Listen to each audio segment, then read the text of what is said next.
Welcome to this beginner's guide to finding information online. This is Mia speaking, and I'm going to take you through some basics. Now, I know that you guys have been using Google before, but we're going to try to make you guys better and more efficient Googlers. Okay? Step 1. What should we learn? Vi tittar på kursplanen i engelska för årskurs 9. Så ser vi att det finns med att vi ska jobba med olika sätt att söka, välja och värdera texter och talat språk på engelska från internet och andra medier. Det finns med i kunskapskraven att ni ska kunna välja texter och talat språk från olika medier. Och det viktiga är att ni ska kunna använda det valda materialet i den egna produktionen, alltså när ni pratar och skriver, och interaktionen när ni pratar med andra och chattar med andra. Så det viktiga är att ni kan hitta saker och sen använda det själva.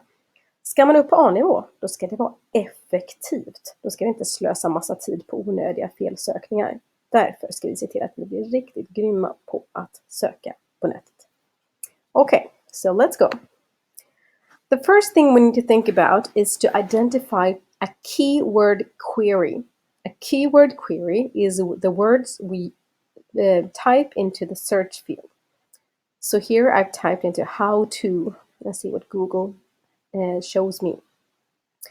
It's not always very easy to know how to find your information. So this is something we need to think about.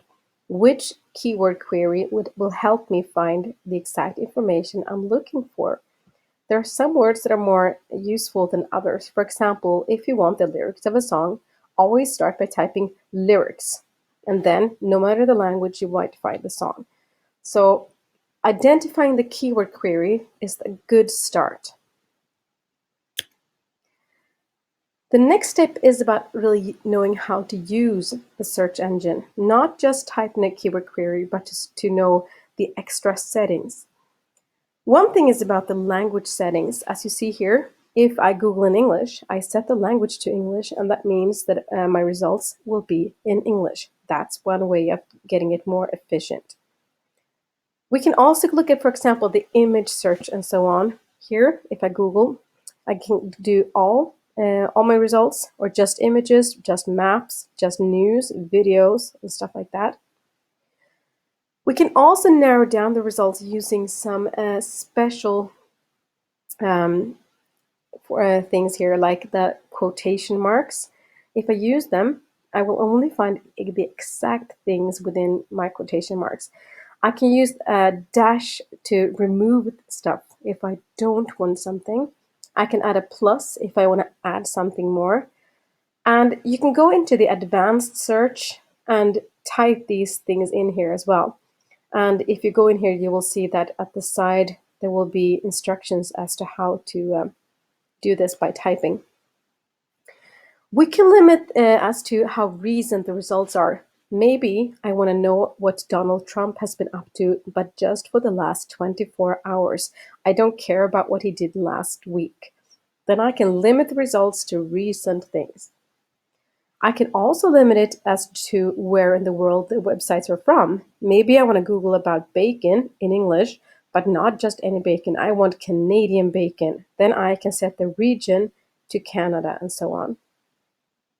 So if you know these things, you can get the exact results that you want, nothing else. That makes you a more efficient Googler. Now, once we have Googled, we have entered our keyword query, used our settings, and we have a results page. How do we know which link to click on? Now, most students tell me, I click on the first one, or I click on Wikipedia. Well, can we start looking at what else is there? One thing is to look at the URL. The URL is the web address, like this one, sweden.se, for example, or visitsweden.com.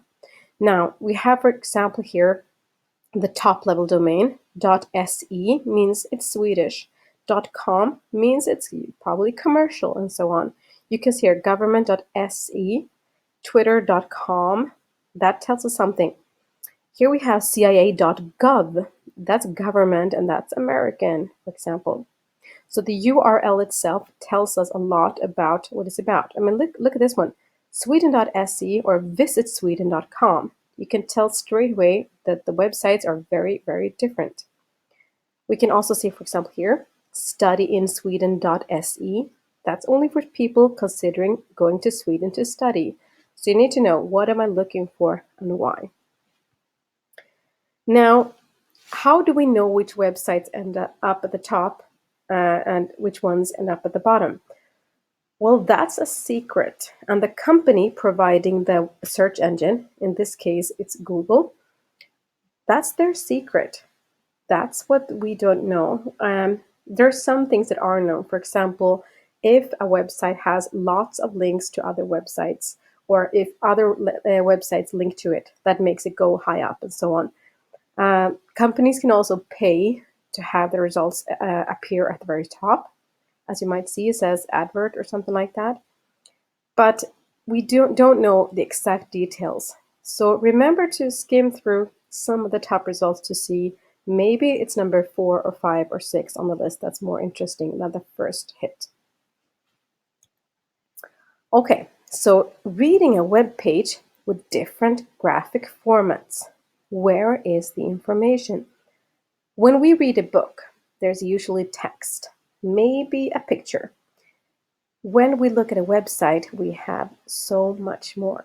We have text, pictures, videos, GIFs, music, hyperlinks, and it's basically non-linear. If you read a book, you start at the top, you read from the left to the right, and from the top to the bottom, in English at least. That's not always how you read a website. What you see here is a picture of a standard design of a website. Not all websites look like this, but this is kind of standard. You usually have some kind of header up here that shows you what the website is about. You have a main content column with the big things in here. You usually have a sidebar with maybe some menus and things here that are about the web site as a main item, not about this exact, for example, article here. They usually have a footer down here where they keep the information that you have to have on a website, but maybe it's not that interesting. For example, the legal information or so on. You can always go down there for stuff that you know should always be on a website.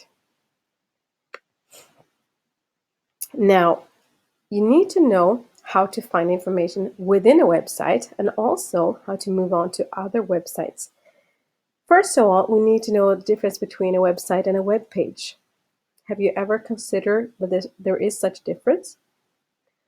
A website is sort of like a book, and a web page is like a page in that book. So for example, Wikipedia is a website, and the Wikipedia page about Sweden is a web page within that site. Now, on the internet, there are lots and lots and lots of hyperlinks. And hyperlinks are usually blue and underscored. And when you move the mouse cursor over it, it turns into a hand. That means you can click on it and it will take you to another website or another web page within the same website or another part of the very same web page, maybe a bit further down. Now, one thing to know is that it's often kind of smart to open it in a new tab or a new window to make sure that you can return to the old one. No, not all websites will permit this. Sometimes they will just move you there anyways. But it's a good thing to be able to go back if it didn't find the information you needed on that search. Now, do you remember what we talked about before? What was the syllabus about? Well, basically, searching for information, finding a valid source of a website that's good, find the information you're looking for, and use that information when you speak and or write. Remember to use your own words. Never copy entire sentences. Remember to think about whether we can trust what we find. Who wrote it? Did they have a motive, like politics? Do they want to sell something to you? Do they refer to other sources? Is the website up to date or is it really old? Can I find the same information on more than one website? Does it seem reasonable? Remember to always be alert. Don't be fooled online. Okay? Good luck!